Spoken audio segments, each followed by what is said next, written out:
This is an example in Australia, the Lock the Gate movement, where they basically they went around all the local landowners and they said, if anyone comes to do exploration for coal seam gas or for fracking, just lock your gate and say, no, we're not going to let you in. We absolutely refuse to. And it's been very successful. It's got a huge amount of support, and it's creating lots of sort of alliances between different types of communities. So you're getting environmentalists and local landowners working together. And that's another really interesting thing about lots of this resistance, is bringing together different types of people that would never really be interested. So Balkan was quite a good example of that. Some sort of quite well-off local residents, and then there's lots of like anarchists and stuff going, and they were working together to try and stop fracking. It's great. Yeah, so just talk very quickly about resistance in the UK. Balkan was a really big, well, it was when there was one of the first places where they're trying to do it, and it got a huge opposition to it, took the industry massively by surprise. I think there was one quote by someone saying, we're taking a kicking. It was a summary of how the battle for fracking is going. So there's lots of resistance to it. This is Barton Moss in Greater Manchester, where again there was another camp against it. In fact, there were over 200 local anti-fracking groups now. Frack Off has done an amazing job of going around the country and talking about the dangers of fracking to people. And there's currently active camps. This was from about a month ago, so I haven't checked this recently, but there's currently active camps in lots of places. So Preston, New Road and Lancashire. Lancashire, there's going to be lots of fracking. That's one of the key areas, by the way, because it's where a lot of the resources are. Belcoe and Fermanagh in Northern Ireland, West Newton, Yorkshire, Corby Hill in Yorkshire, and Upton in Cheshire. And there was previous sites at Danehill Farm and Barton Moss and Balcombe. Every place they've tried it so far, there's been a really good local resistance to it. There's been like anti-fracking camps, and we really need to kind of keep that up. Next year is when they move into the new kind of new licensing round, where also they've had the new licensing round, was when the new licenses will start to get used, and that's when it's going to really like spread off all around the country. So hopefully we're going to see a massive increase in all the local opposition to it as well. Actually, that, yeah, go for it. Yesterday, the Balkan residents actually sort of raised £20,000 to do a judicial review to try and stop it in West Sussex.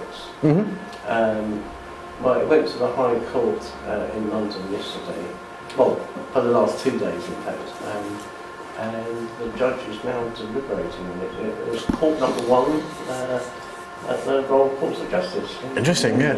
But anyway, we'll see my film actually later, which is about Balkan. Excellent. Yes, there's lots of people using all sorts of different routes to stop it, and some through like legal and planning means. What I think is interesting is you're seeing that, so for example, the planning laws were just changed so that fracking could happen under people's property without their permission. So what this is really showing is that we can have all these legal systems which protect our rights, but as soon as they come up against something as powerful as the energy industry, then it's very obvious who's going to win out. And our way of fighting back against it is through well, popular resistance, direct action, campaigning, all sorts of things. So I've kind of run out of time, but maybe we could just have a few like question, answer, and points. And maybe if people try and focus on the kind of resistance type stuff now, and that might be useful things to talk about. Is that right? Cool. Yeah, go ahead. I'm just in the stuff at sea. Is this Oh, the underground coal gasification? Yeah. Yeah. Also, because I understand that Alexander obviously has resigned now. Yeah. But he was anti-fracking on the land, but he was pro-fracking at sea. Oh, right, okay, And, yeah. And to the extent that, because obviously the Vote of Independence campaign has been really strong in Scotland, are people onto that there, or? There is, yeah, there's a like quite a popular and effective like anti-fracking movement in Scotland. I don't know. So I don't know how advanced they are in trying to stop underground coal gasification. This is what I really want to emphasise, by the way, is that the underground coal gasification is going to happen pretty soon, and we've really got an opportunity to stop it.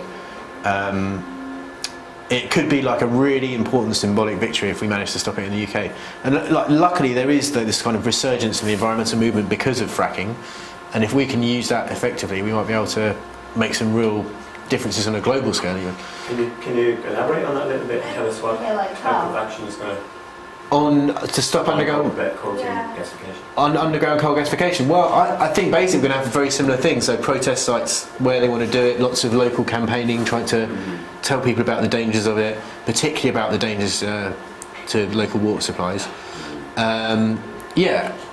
And lots of direct action. I think it's basically we need licenses given to sites and then brought to the site. Yeah. So licenses have been given to sites. It's just to see where they're going to start doing it first, and that's the point that we want to.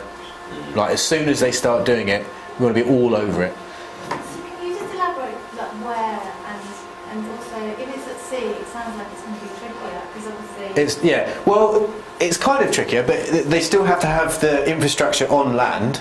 It's just that the wells will go out to sea under the sea and then extract the gas and then come back on land. So in terms of protesting against it is still very possible. Basically the reason they're trying to do it under sea is because they think there's going to get less opposition to it, and if they can get the industry kind of to get a foothold and to get it started, then they'll start to bring it on land-based stuff as well. Look at the Frack Off website. Okay. And they're brilliant at keeping up to date with all the latest research. I think there's a place up in the northeast somewhere they're looking at now to develop it. So like I said, it was going to be in Swansea Bay and they got lots of opposition to it and they stopped it. They just decided not to do it there. Then it was going to be in Warwickshire, and again they've decided not to do it there for now. And I think there's somewhere off the northeast coast. Where is it, sorry? Hawley, they're drilling at the moment. Oh, okay. Just south of just north of Gatwick. Hawley. Oh, right.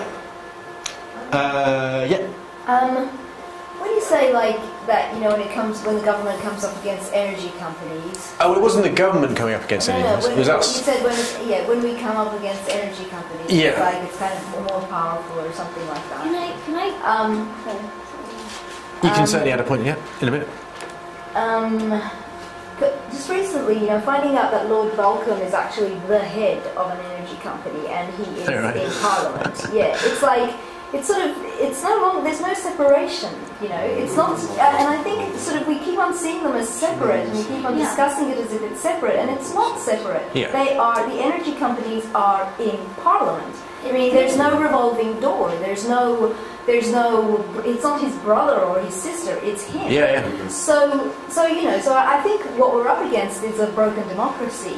Absolutely, More so than a broken capitalism in a way. But I'm not a big fan of capitalism, but I do think that the tax havens got sorted, we'd have enough money for public services and actually we would be a lot happier. So,